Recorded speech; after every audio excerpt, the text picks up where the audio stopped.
Please leave a comment with where you're listening from before we begin. I have always liked the simple act of putting a voice to a place. You could be writing from a kitchen table in Manila, a park bench in Lagos, or a break room on the night shift in Manchester. You can be in a quiet apartment in Sao Paulo, where the city sounds come through thin walls. Settle in wherever you are. This talk is going to be quite personal. A 70-year-old woman taught a 7-year-old boy 26 simple words that he could use to pray. I forgot about that prayer for decades, but I found it again when my life was falling apart in ways that spreadsheets and engineers couldn't mend. It's about how those 26 words turned into a compass. Not a magic spell that makes things happen easily, but a way to stay on track when you can't see the horizon. If you know me, you probably know the public silhouette, the businesses, the rockets, the rolling steel of industries, and the wild optimism that sometimes sounds like stubbornness in a cape.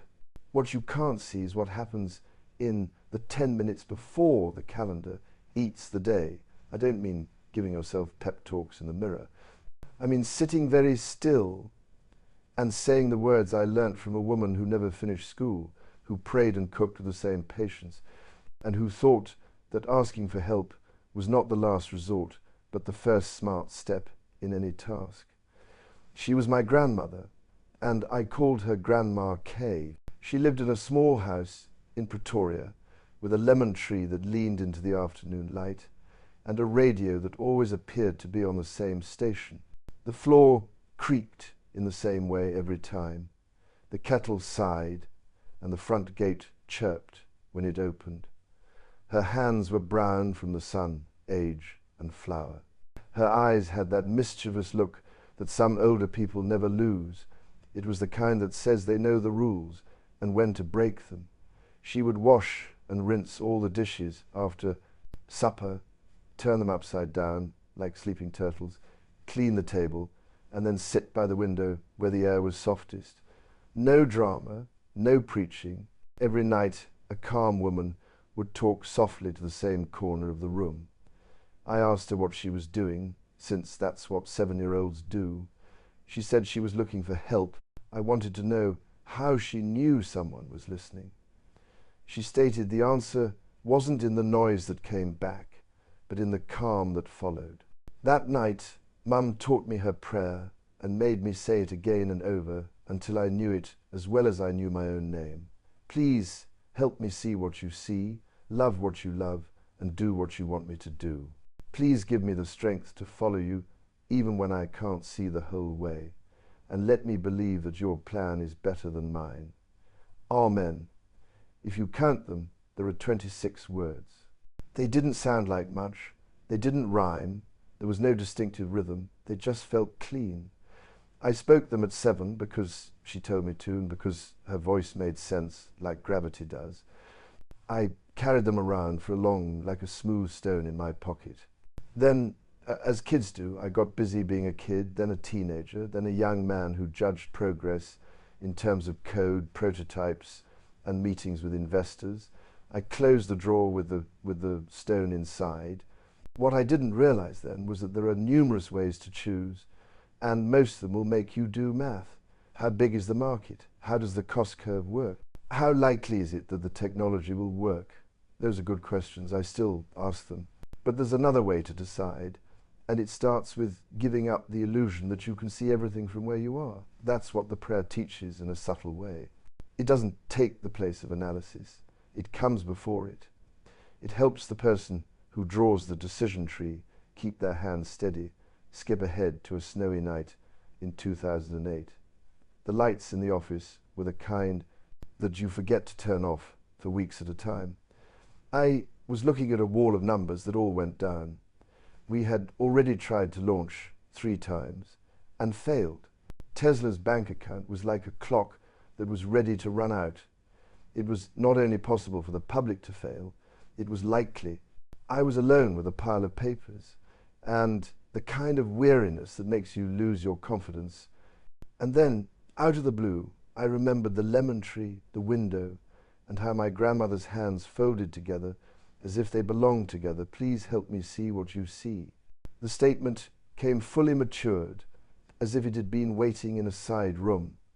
I said the whole prayer out loud, but quietly, like you might call a dog at night, because you hope it will return home. There was nothing magical that transpired. No angels, there is no thunder, but something in my head let go. The numbers stayed the same. Yes, I did. The question changed from how can I save my reputation to what should I do next if the goal is bigger than me. If you start with see what you see, the frame gets bigger. I stopped looking at the fuse blazing toward the powder keg and attempted to see the wider picture. Was the goal to keep my name on a business, or was the goal to show the world that some things could be done, like making electric cars bigger and more attractive, and private rockets that could be used again and again, so that even if we failed, we would have made it easier for the next person to achieve them? The answer didn't help ease the stress. It gave it a purpose. Even when the load is the same, meaning is lighter than fear. It seems emotional to say you love what you love, but try it out and see how you spend your time. My grandmother's idea of love wasn't a sentiment, it was a list of things to do. You can easily declare you love your family, your team, your nation, and your species. It's tougher to cherish the aspects that are hard to deal with. The angry engineer who is correct and won't back down. The obstinate supplier who needs 7 calls to make any progress. The critics who are right on a technical level, yet unable to deal with socially. To love what you love is to be in line with what brings life, truth, and strength, even if it doesn't make you feel good. It kept pulling me toward problems that were more important than my pride. The border between what is possible and what is allowed is to do what you would have me do. You can do a lot of things that you shouldn't. If you're smart enough and don't give up, doors will open. That's the trick. The prayer kept me from spreading my efforts too thin by justifying all I could. It kept asking a more specific question. Out of all the things you could tackle, which one were you really designed for? Not forever, only for now. Sometimes the answer was to keep going. Sometimes it was delegate. It was stop once or twice.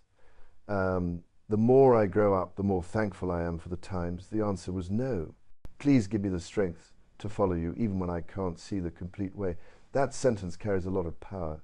It gets rid of the excuse that says I'll move when the weather gets better, when I've surveyed the area, or when someone constructs a bridge. It doesn't make dangerous behavior seem romantic. It demands action even when there isn't enough knowledge. The truth is that you can't see the complete path from the trailhead. A lot of stuff comes out when you walk one more prototype, one more test stand, one more long meeting where the appropriate person ultimately changes their mind because you proved something yesterday and promised to be measured again tomorrow, and let me believe that your plan is better than mine. This line is about posture, while the previous lines were about perception and action. It is the opposite of the lie that you are in charge of everything that happens. You are in charge of your own work, honesty, and attentiveness. 1,000 variables own the outcomes, and most of them don't report to you. This statement saved me from killing projects because I was afraid of the unknown. If I had the ability, I would have gotten rid of the failures that looked like embarrassment but were really lessons, and the delays that looked like catastrophe but were really growth. I started saying the prayer every morning, before the news, before I checked my email, and before the meetings that make me lose concentration. Maybe 30 seconds or less. Imagine living on a ship and the deck is always tilting with the waves. That's what it feels like. The prayer doesn't make the sea calmer. It makes your center of gravity lower. You're still moving, but it's harder to knock you down. You don't have to agree with what my grandma thought in order to apply what she taught me. If the word God is hard for you to understand, think of it as the clearest manifestation of reality. It is the pattern that is bigger than your story, and the math that keeps showing up whether you want it or not. The prayer is a desire to align with that, to be directed towards truth instead of ego, towards service instead of vanity, and towards courage instead of paralysis. Let me tell you how the prayer impacted the way I make decisions. Many people think that there is a master algorithm, a secret math formula that gives me answers when I give it the appropriate inputs. There are examples, there are models, of course, but the most important decisions don't usually depend on a spreadsheet cell. They depend on the question that is behind the question. Is this a problem that the world really needs to tackle, or is it just a fun way for me to learn? Am I being told to keep going through hard times, or to admit that things aren't right? Does this step help the mission, or just make me look like I'm helping the mission? Help me see what you see has helped me see things I didn't know were there, more times than I can count. I have defended a method only because I came up with it, not because it was the best one. I hired someone because they made me feel at ease, not because they made the team better. I have fought battles that didn't need to be fought because I thought noise was a signal. When you ask to see what you see, you grant permission for your illusions to be named and, if you're bold, put to rest. Loving what you love has changed how I think about growth. Not merely faster, cheaper, or greater is progress. It's more accurate. It's better for the future. It protects the freedom and dignity of people instead of using them as fuel. It questions what kind of world this choice makes if everyone else makes the same one. That has changed how we design things, what we automate, how we handle safety, how we give credit, and how we take blame. When you love an organization, you set high standards and take care of it. It isn't soft, it is strict, because it wants the finest, not the easiest. Doing what you want me to do has made my calendar easier to read in the most important ways. The more you ascend, the more people want you to say yes. Most of the demands are fine, some are really important, and a few are really important. This statement stops me from living as a collection of other people's priorities. When I don't pay attention to it, I get both scattered and brittle at the same time. When I follow it, I can say yes with all my weight and no without any fuss. Give me the strength to follow you, even when I can't see the complete route. This has saved me from being paralyzed by perfection. We sent rockets into space that we couldn't guarantee on paper, transported vehicles that we knew we could make better, and employed people who weren't obvious because they had a pulse, and I trusted them even though their resumes weren't impressive.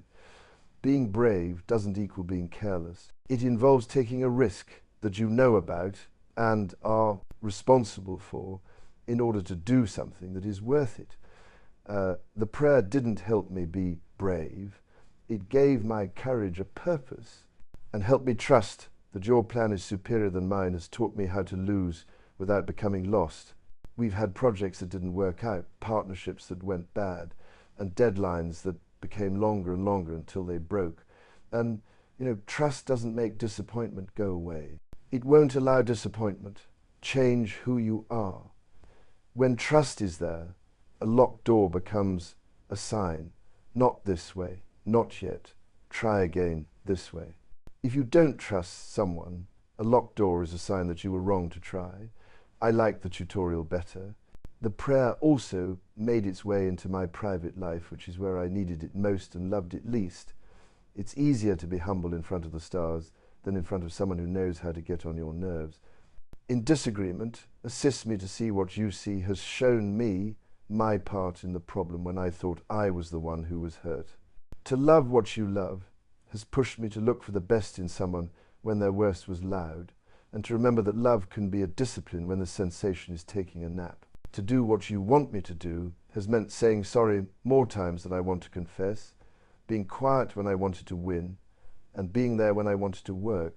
In relationships, courage means remaining to listen even when every nerve in your body is telling you to leave.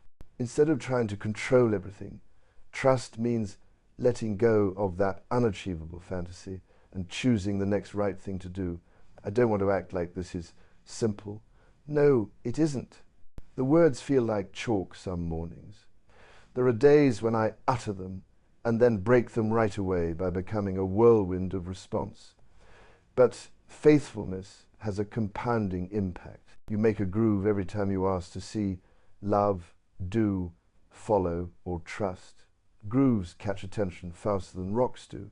You will still get hurt by things that happen, how you feel, and the bad decisions of other people, but you won't get lost as much because you'll know where you are. It's possible that your grandmother was like mine, maybe not.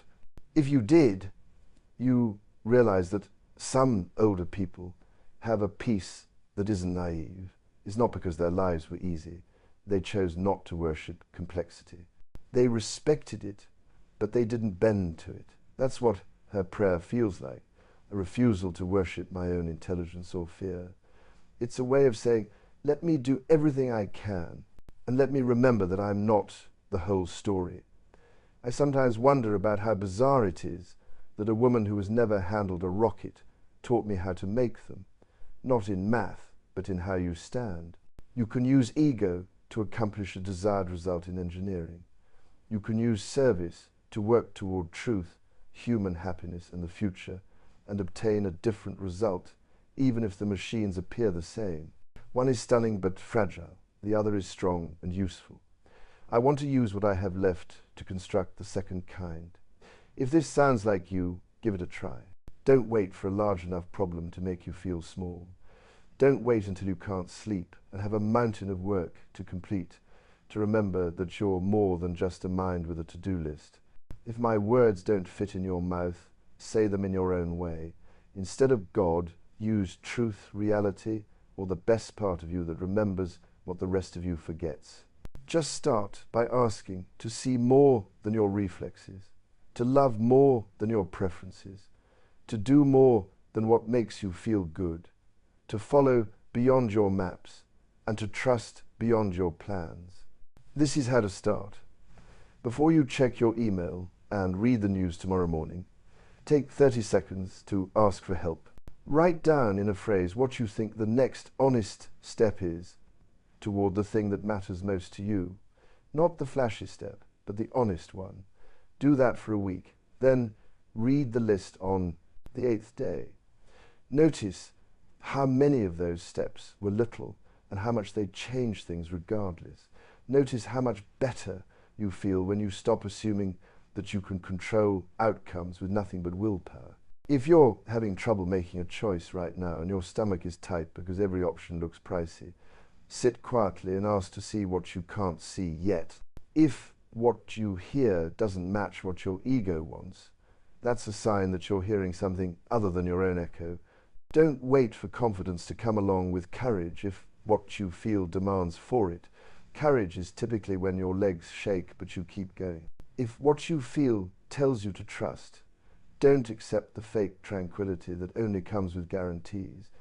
The best kind of trust comes in without a contract and stays because it knows who it serves. Those 26 words remind me of my granny. She's in launch rooms and budget reviews, in hospital hallways and peaceful kitchens, in happy breakthroughs, and in the long grey middle where nothing exciting is happening and the only thing to do is keep turning up. Her prayer has been a light at my feet, not a floodlight in the distance. It has taught me that the hardest questions don't usually need hard answers. They need real ones. Let me know if this works for you. Please tell me where you heard it. When your voice is tired, whose voice do you carry? Please tell me the sentence they gave you that keeps you safe. And if you don't have one, you can borrow mine till you get yours. Please help me see what you see, love what you love, and do what you want me to do. Please give me the strength to follow you, even when I can't see the whole way, and let me believe that your plan is better than mine. Amen. There is help. It's not trying to hide from you. It waits for you to be quiet enough to see it and brave enough to follow it. Begin with tiny things. Now is the time. In 20 minutes, the world will still be loud. For the following 30 seconds, though, ask and listen like you expect an answer. It might not be in words, but in the way your day starts to get better.